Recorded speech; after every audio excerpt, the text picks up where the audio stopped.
There's a huge problem with the post-conviction space.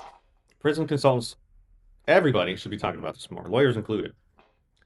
And in my opinion, it comes down to two things. Number one, there aren't many attorneys who work in this space. There's not enough. Attorneys who work in appellate work, they do appellate work, are exorbitantly expensive, usually more so than normal trial attorneys and pretrial attorneys.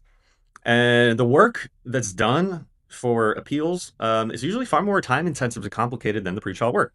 Obviously, most cases skip the trial phase altogether and go straight into the plea. So most criminal attorneys are they're just holding your hand. They're pretrial managers that make a few phone calls to the prosecutor's office to negotiate. They sit with their clients at sentencing, and then their work is mostly done. And obviously, if you're an attorney, you're going to make way more money accumulating more clients that way. So you're going to lean in that direction.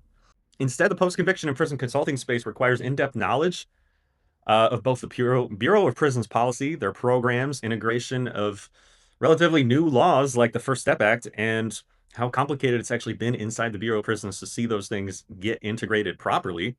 All these press releases you have to keep up with, and different prisons integrating things differently. And it's hard to become an expert in those things unless you've been in the system. Here's the second thing: the people who work in this industry are almost always out of federal prison themselves.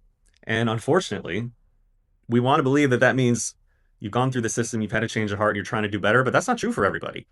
And the white collar criminals, they're the manipulative con man types. And they're the ones who have that business sense, usually more so than other kinds of criminals, to look around, see that opportunity to leverage their prison experience and leverage it into a business. And unfortunately, yeah, this will start as a legitimate service, but it becomes corrupt as old habits creep back in. And what you have is a vulnerable space filled with unethical people, selling services who are still in recovery from their criminal thinking.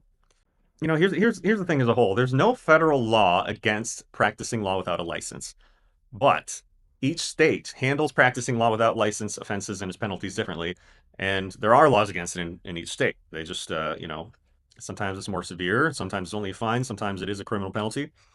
And at the end of the day, the only prison consultant you should hire to do your paperwork should be hired to work under the supervision of your attorney, or that person should bring an attorney alongside them.